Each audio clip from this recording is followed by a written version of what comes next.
Hey, assalamu alaikum warahmatullahi wabarakatuh. Mwasuze mutya mwasibye mutya. Ekigenda maaso mu ggwanga Uganda kika embooko eseka abali b'enguzi bwabakeeredde, ababbi bwabakeeredde, abanyooma omwana w'omukulembeze w'eggwanga CDF bwabakeeredde. Naye ekituufu kiri ki? Bwe nabadde mpuliriza Katikkiro wa Buganda Charles Peter Mayiga yagaye bannange Uganda etumala. Kiki ennyo ekikuteekesa banno mu mbeera ali e Bulaaya alina n'ekirowoozo ekirowooza nti iyi ndowooza Uganda abantu bali wansi wa bitanda beekwese ku mbeera eriwo kudduka ku kutya n'ebirala ebiringa ebyo. Miriam Matembe baamusena mu kumusena yakomawo mu gundi mu kkooti awo mukazi wattu n'ayoza ku mmunye mwana lwaki ampisa bw'ati at least kyandeke ngende banzijanjabeko naye nga mu ntandikwa yagamba bajjankwate hayiwe ndi wanajja ndabe era najja n'amulaba. Twabadde tuli awo ne tulowooza ebintu byanita among byaggwa. Paalamenti yazzemu n'etabuka abantu 7 as in 7 people nga bakulirwa Chris Obore. Chris Obore ono aludde mu paalamenti ku yakadaaga yaliyo neno yabaddeyo ali more of communication and what have you. Bonna awamu obuwumbi 3 as in 31.9 billion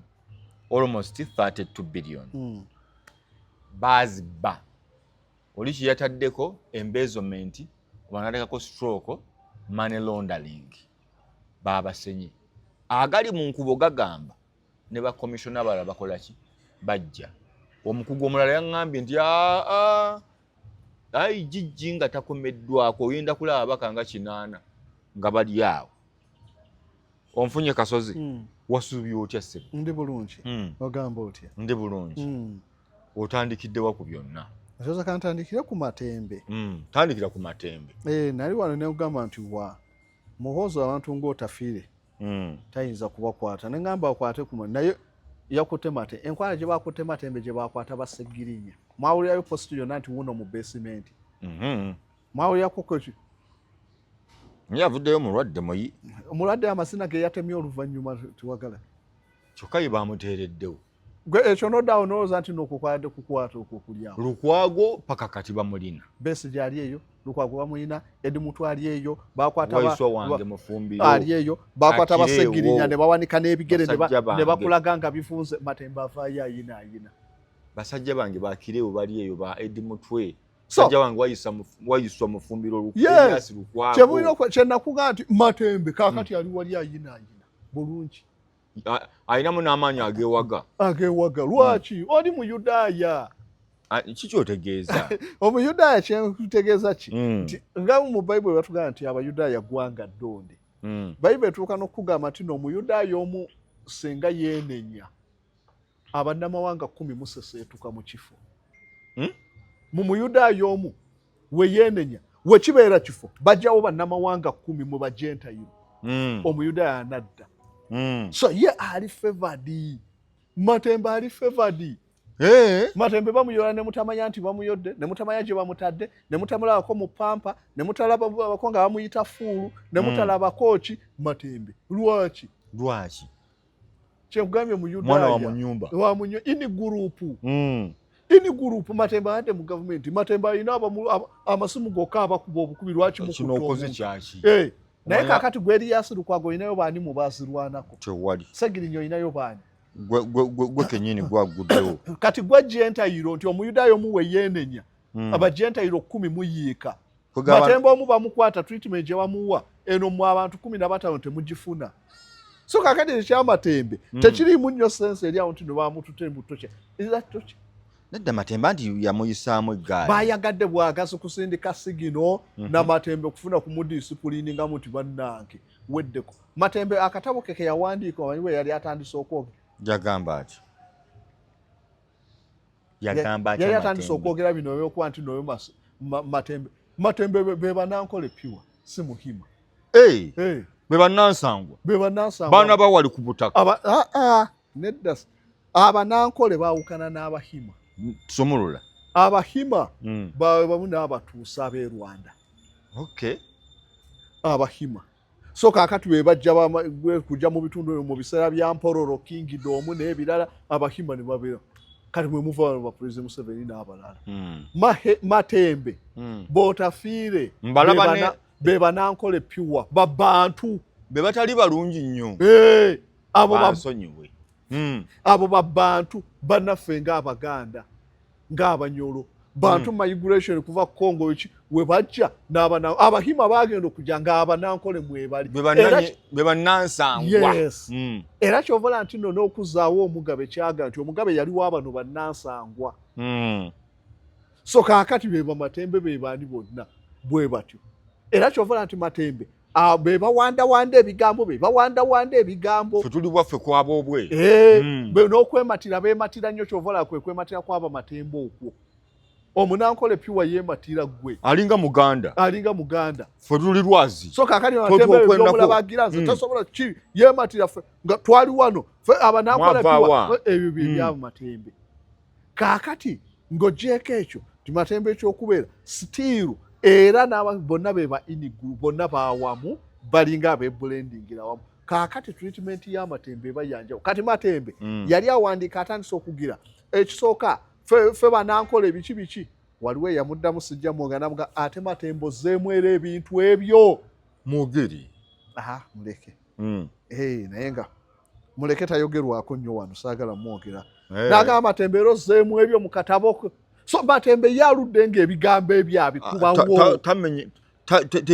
era nabo bamumanyi bamuleka bulesinga Matembe kyova ababadde balina kumugira bamubuzeewo bayinza n'okubeera gye babadde nga bemwegere naye Matembe naawe komya bino bireke kola bwoti katutambule naye kaakati kale vaayo ng'olaganga gwe bagizeemu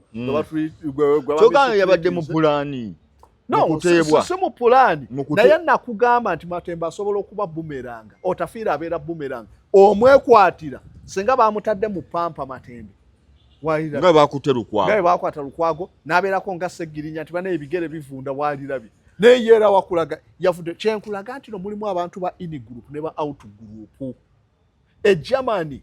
General Eric Ludendorff yali in group Hitler yali out group we bapulaninga okuwamba mu 22 nga bava mu Beer Party Munich bagende bawambe we babakwata Hitler bamusiba emyaka 3 Ludendorff bamuwerekera bamuzza waka kuba ye General eyalwana mu Sematala asooka eyali ow'amaanyi nnyo mu Germany bamuyinako history mungi ng'oyina kaki kati Matembe bamuyinako history mungi Lukwago toyina history gwe mbwa ya ku kyalo wava Kampala Student Center nojja n'osoma amateeka gwe baba bakunyiga ate oyo ebbanga lyonna tolulabanko kalungi yes naye Matembe yali minister abadde atya banki bamumanyi wayogera ne gundi wayogera yayawolerezaako ne ku gavumenti yes so kaakati tebasobola kumuyisa bwe batyo era ekyo kyabadde just bayagadde Matembe nedda bikomye bino kino na kino oba kyakoleddwa gamba nti waliwo agenda otwogerako tuleme musika katumusike kati gwali eyo siginejje ekinajja tewekwasa naye nga ne gye bamukwatidde tetwalabyeko ku kifaananyi nti oba wuno mwalabako ku drone nga ziyoola Matembe wabula mwamulabye oluvannyuma nga bamutadde n'abasirikale ba prison gwe basobola n'okkerenkya ne bamufuga ne bamutuusa mumuwerekere agende mu kooti so treatment ya Matembe yabadde yanjawulo okwawukanako bali omusi yalwanagana ne Muhoozi bali omusi n'amuyisizaamu neddala eggaali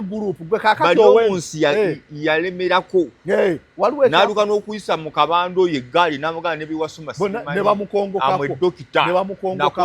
nakolera UN wano mbayamba nabuyambi okubaawo ne bamwongera bwa minisita oli ini gurupu bali omusi wawano siruwala obyogere nammere vaayo owage bwotyo olabe ekino owawano so mulina kimanya nti nno ne Katonda Abayisirayiri baali favored okusinga Abagentile si kyabusosoze toli mu kuwawula mu mawanga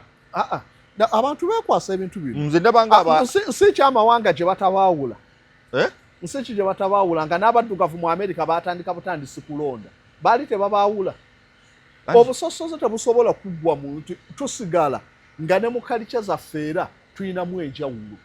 obusosoze tebusobola era amawanga gonna kye gakola equal opportunity yejjawo obusosoze nti wemba kasozi njagala omulimu n'omukiga ffenna tukola ebibuuzo byemu tebafevalinga naye tebakulimba nti obusosoze busobola okuggwa mu nsi abantu basigala bemanyi nti bano ne mu America society ez'abayitale abava eyitale bazaawula nti abo beeyitale bano Mexico ekyeggulo bakirya ssaawa 2 eyitale be bakirya 2 ekyo kibaawula nti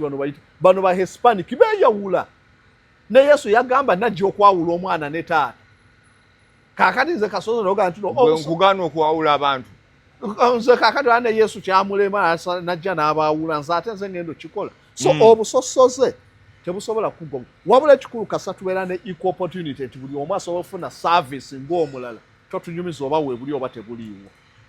ekituyigganya wano kwe kuba nti service delivery enfu naye tuuka buli omu nayagala naffe tubeereyo n'abaganda minisita naye singa twalinga ebintu bikolebwa bulungi newatoba na minisita wali badde ofuna service obulungi naye kakati buli omu ayagala abeereyo n'omunene ffe abasoga tulina yaani nja kuddukira wa maama Kadaga singa kamuli ewa service obulungi Kadaga onoonya waaki singa kugamba gavumenti etuuka negamba nti kati nga betukayanira oluguudo lw'Ebudondo nti balukole nti wetagagamba naffe batuweeyo omusoga abeere minisita kamuli weebanga ekola ebintu byayo mashini weeziri buli kimu weekiri esente ziddayo bulungi bajja kulukola nga teweetaaga maama Kadaga so newootoba na minisita newootoba na gwomanyi ng'ojja genda ku kooti ate kati abalugwala tebatuwadde newootoba na gwomanyi nti ajja kuba ku kooti gundi mu mute ng'ogenda ku kooti ne bakolako bulungi omusango ne bagutula ne bagoberera amateeka obutuufu teweetaaga muntu so bino byokka bye bisinza okwonoona titwetaagangayo omuntu so gw'ogamba Matembe Kahinda bantu ba in group treatment gye bamuyisaamu si ye ey'abano abalala kyovola nti naye baamutadde n'avaayo ng'akyayiwa omuliro n'akola n'ebirala ali mu kooti bwawema gwowa bulijjo bikole olabe ettama eryo balina dda terirebera naye nawema so ngoyoga nti mbwera Muhoozi mbu yatokyalinze Matembe is that torture mumanyi kye bayita torture wayisa omufumbiro yawanika buwanisi mukono n'ayogerako bogezi ne bamuga ddayo Matembe yabadde njugira wano Mabirizi n'ayogerako n'omulamuzi ddayo Matembe wadde omulaba aseka namu naffe ne tuseka n'okuseka nogira n'aseka oli mu kooti bava kutokyali bamanyi kye bayita torture yakaabye omwana ndeke akuleke ki ampeyo olunaku at least ngendeko mu ddwaliro ne balumuwa Lukwago balumuwa bamutwalira na kumpengo Lukwago gwomanyi nti no government mwe mwamusponsoringa n'okugenda okumujjanjaba eshaeza mulago yali eganyi n'ebirala kuluna asabye ate bamuzze mulago government be batwala Lukwago okumujjanjaba okweya tekyegezo ekirwadde byayina biremye katutwale India amaze akomye omumukute agaye bane ndi nti ate tumuzze mulago luli lwaki mwamujje mulago ne mumutwale India etegeza byali bine kakati lwana asobola ngate musibe Lukwago ye lwaki teyasayo tebamuwaddeyo beyiro nga siganye ye Matembe yasabye olunaku lumu ne balumuwa emisango gyawukana ogwono gulimu treason ogwa Lukwago mbu yamanya ku treason n'atayogera omusango gwe bamusomera Lukwago wamanya ku buli bwensi mu lukwe Besigye ne banne n'otagenda wa Attorney General tugenda ku poliisi n'otayamba ggwanga kati ogwo omusango gwaki gwa treason emisango gyawukana era neeruzira bambala uniform za njawulo sigamba nti bwe kyandibadde naye newootuna misprision of treason naye eriyo misprision of treason purite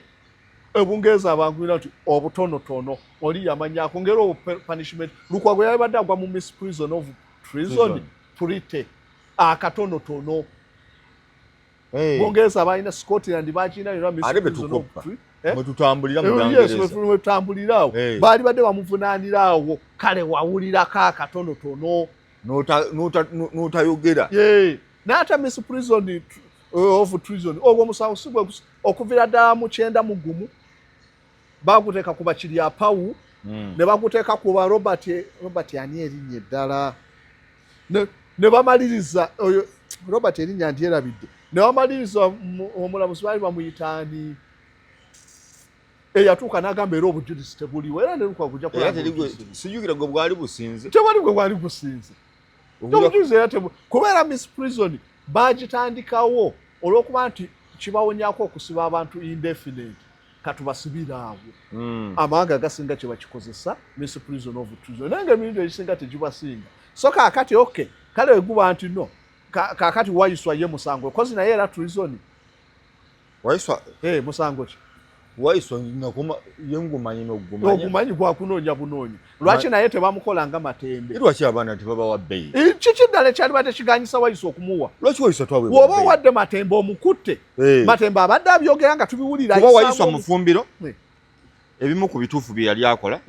nga bikyamu yavumanga Muhoozi ne Matembe abadde avuma kyembadde ngamba nti ne Matembe n'amuvuma n'amulengeza kati bw'aba obagamba nti nno Matembe omuwadde lwaki tomuwa bayinza okugamba myaka nti ono okusinziira ku egi Waiswa abadde munaku omanyi omuntu abeera omwavu n'akaddiwa n'okaddiwa era namulaba bamulete envi ng'omutwe gujjudde Waiswa alinga Matembe ali bulungi ali mu ssente Waiswa tali mu ssente kituufu Matembe abadde mu ssente obulamu okuva mu 80s Waiswa wali badde Waiswa talina ssente so bonna bafaanagana naye Waiswa bwe kibanga bawadde bano bail lwaki oli Waiswa Edi muto lwaki tumuwa so kyenkugambidde nti bali Bayudaaya mwe muli bajenta nabo bali mu treason bakola parade ya Nyanzi government abaana bano bandi bawadde bail so kyenkulaga nti ne bino eby'Amatembe twemena kubitunuulira nnyo nti bakutte Matembe nti tubona Matembe bakwate ne bali omunsi omuzannyo gwabadde mungi nnyo katugire Matembe ekkiriza bino kale biggwe akadde kantwala nkutwala mu parliament olowooza ebintu by'enguzi abasajja tebabeere serious ekya Chris Obore ne banne okiraba otya Anita Monge tebagenda muse nalumu bamulete mu kooti tumulabeko ng'ayimiridde awo kyenaaligambye ekintu kino kiyinza okuba maybe ndowooza Muhoozi nga yakirimu ennyo kuba waba President Museveni yo si yenko ya President Museveni President Museveni tebasobola kuddira muntu ne bamulemesa obwa sipiika n'ogamba akyasigala akyamuliko yalibanga Muhoozi yakirimu waabanga Muhoozi yakirimu waabanga abakutte nja kumuwagira omuwagiro bakwata lwaki waabanga yeeraga nti ayagala kulwanyisa nguzi mu ggwanga beerako boonyiga regimu zonna zikola bwe ziti woba n'owa ekyokulabirako ofunako boonyiga nyiga bano Obore nyiga Anita Amongo n'abalala omale babasalire punishment mubowe ebintu byabwe olyoka ofune trust mu bantu bamanye nti ojja lwanyisa enguzi naye kaageza ne bikomaawo Muhoozi naye desini ye ejja kuba mu busiru Muhoozi alina kukwata wano n'abanyweza tubalabeko eruzira kyekyo kyenyini abajjeko n'ebyabwe ne mu Bayibo batugamba Katonda yeegulira erinnya mu bannamawanga Yesaawa Muhoozi yeegulira erinnya mu Uganda nti oyo ku nguzi kitalo naye waalema okwegulira erinnya ojja kuwulira ekizibu Katonda windo gy'alinawo yakufiira ku nguzi nyigaabo osindike sigina eri abalala kyovala abagamba ng'ensi egula mirambo abamu bafa abala so bwe kibeera nga onoolwanyisa enguzi ofunye chance nyigaabo kuba newesikiriza nnyo na Muhoozi nti ajja kusobola nnyo enguzi weewaawo kati Yesaawa atulage nti wotula Mawanda ku bizibu bye yayina Mawanda yono obuwumbi 150 ali mu Piero yo ateredde osirise tomunyese gamba bamutwala guwa mujja nayo oyo bamote genda maaso so kaakati woba tewamunyega onoogamba otya abantu nti oli committed mu kulwanyisa enguzi fe batugamba revolution okuba successful batugamba revolution always deliver its own son revolution eri abaana baayo kyovola Stalin yatandika obukulembeze n'atandika Russia n'atandika ne banne n'alangirira 5 years development plan agenda okuddamu 5 years nga ziwedde nga be yali nabo banne wasigadde nga babiri abalaba bonna abamazeewo revolution eri abaana baayo nkulaba so kaagale President Museveni kyataakola President Museveni olwakwata obukulembeze yali annyo okunyiga be yajja nabo n'abanyiga onabbye abalaba bonna ne badda mulayi bamanya nti kasitobba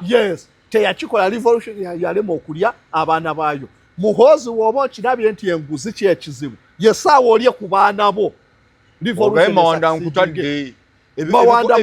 bikuvuddemu awo ensi ejja kuba enduuti ani yali ez'oluguudo nawudde agenda kukola enguudo za Kampala nenga abuuza ani yali kati nga mpulira president ayogera ku luguudo lwa Mubende Fort Poto omanye ekiri awo kaakati laba ono bagiire gwe baagobye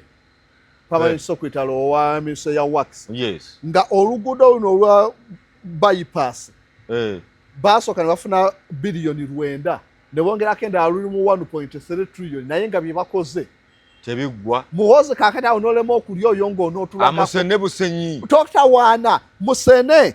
waba ayagala okwegulira erinnya Muhoozi ensi emukkirize. Asene bagiire. Sena bagiire. Omusindikeyo. Tomusindika luzira. Nze okunsiba emyaka okunsiba emyezi 2 ebutuntumula eruweeru n'okunsiba emyaka 2 oluzira onsibira eruzira. Amusindikewa. Musindike Morokati Petololo waliyo ettaka lya prison kumpi square kilometers nga 10. Alimeko. Alimokere ku machanga bamugulira enzikiza ekutte enjuba tennavaayo. Kamera zimulage nga bamugulira n'enkumbi. Ng'alima. Agenda alime bamulage ku mukaaga ng'atudde ali ekiwunga addemu alime. Bamulage ng'enjuba egwa ng'akyalima. Olabo baba nadde okubba. Afuneyo abantu bwe batyo nga 10. Peter the Great e Russia. Mutabani we yali no Ivan the Terrible taata wa Peter the Great e Russia. Mutabani we yali ayonoonese nga ayina mukwano gwa mwonoona. Ivan the Terrible yabayita bonna n'atuuza n'abakungu n'alagira ne batta mukwano gwe gwa Peter the Great nga Peter the Great alaba. Mukwano gwe ne bamutta. Mukwano gwe anti yakwonoonye olemye okubeera omukulembeze. Kanga mumamirira. Ne bamutta nga kyakwayo Peter the Great yadda mu luguudo ne kaakati ye kabaka ow'ekitalo. Peter the Great basacrificing mukwano gwe ati nga bwana mugano mu matajja kutegeera kibamutira awo ng'alaba. Yes, nalabako yineda musajja omulala ali awo Italy mwerabidde yagana muwala we okufumbirwa family emu ng'agimanye emuwala n'okufa omuwala n'agwa mukwano n'omuvubuka wa family eri n'amugamba abo tetubafumbirwamu babikolobero tebatwagalangako ko muwala laavu teyamenyeka naye yatta mulenzi. Yatta mulenzi. Nasajja gyebali. Nkati kiwedde. So kaakati na wano Muhoozi yesaawa okole ekyokulabirako atulage. Tumanye Enguzi. Nze wentunuulidde wano okulaba Muhoozi oba kyagamba ekyenguzi anaakisobola. Bwe kinaagaana kuba n'oboofunyeeko chance boogenda okwegulira erinnya Enguzi mugyera. Wano walina okutaayiriza okakasa bannayuganda nti asobola. Si kukwata bwota. Bwonyigiriza ababbi botayagala boyagala ogamba ono wangajje. Muhoozi yali badde yatadda mawanga. Essubiri lyawo. Awo wennyini Muhoozi ye test gy'alina. Ate bannayuganda naye bamukkiririzaamu Muhoozi. Anti rhetoric gy'abadde ayogereramu ey'okulwanyisa enguzi. Amawanga gonna mu Afirika military coups zibadde zijja lwaki. Buli awamba obuyinza agamba ekizibu kya nguzi, democracy naki. Kaakati na wano okujustifying okujja kwa Muhoozi mu bukulembeze nakugambye nti no benevolent dictator they are product of crisis. Creating awo crisis ogisolvinge. Olabe ensi weetemukkiriza. Corruption yabaddewo. Solving corruption ensola yo weetekkiriza. All the crisis bagikuteerawo. Weri osigadde kuutilizing crisis eyo olaga abantu nti ndina obusobozi. Muhoozi kwata Anita Amongo okwata apartment y'ebuziga okwata yejini okwata Anita Amongo muveeko. Yora akwate na nga bogambye ministry ya wakisi tunonye land zani ali yabbira agira aba okwate nti yakasibanga 10 awo ataniko nga wenkyabo agamba ku Sunday ni mu education omwezi ogujja be education nga bafubutuke olire ensasagge ekyo kyekijjo president yagamba abantu bajja kudduka ne sente z'eggwanga abantu bomuna bakanga ennyo abali b'enguzi bakwate mpora president naye bajja kuziddukisa ebintu bino bimusu Anita Amongo ze baali bakwetwala ebweru zikyaliyo akayi bagenda kudduka nazo bati bakulimbye bo establishing business wano ne Kenya bwe ziri ne mawanga amalala kyojja sente zo nomala gakola business olina okuba ne source kasozi ekyo tekiweeraliikiriza kaba banyige abadduka badduke esente bajja zireka wano webamala okudduka tubanoonyeze properties bayina e Uganda tubayigge ne gye bagenze naye tubaleka ne bagenda tubowe gye balese wano bamulete bagambe ennyonyi emutaddewo wano anti kaakati ekyakye Muhoozi asobola kikola after consolidating power nti okutta obuyinza awo osobola okubayiggayo eyo naye ate ffe batugamba nti wooba olwana ne ba enemy wo balekerawo escape route wozingisa kapa n'olema okugirekayo escape route efuukeembo bazingiza kale batulumeko abo sobono abonena balina properties wano obole properties ze naffe abatalina tusobola ozinoonya ne tuzizuula gyabadde azimba apartments ze ebweyogerereyo n'amalawo ekyanjawo gwe bagenda okusena so kakati Muhoozi tobona abona nabo adduse olugambo tikyanja akimazeewo ng'okeera enkya nti nannyini property zino tukuwadde omwezi ogene documents zo bw'ogaana nga tuzikwasa custodian board nga zitundibwa. Muhoozi lagako nti property bazitunze abaziguza zivuddemu biliyoni 10 tuzizimbyemu amaka agalabirirwa abalema abali ku Kampala. Olabe ensi weete kukkiriza tuziziza mu education no property zivudde awo ze bakwatidde mu bubbi n'ebiki byonna zikole mu kintu kiri direct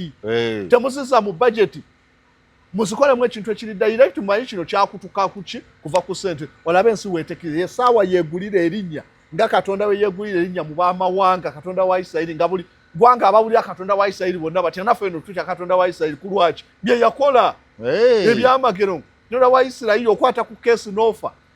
bagitwala abafiisuti bagiwamba n'ebikyalo nekifa bonna ne bamanya Katonda wa Isirayiri tagambye kati Muhoozi kyalina okukola. Okay, Kasozi Samuel gwe mbadde naye nze Nurdin Ntege bitonotono olumu bye tukuwaako simanyi gwe bw'obiraba nga nkusibula nkugamba bannaffe ab'ekigimusa Fatiso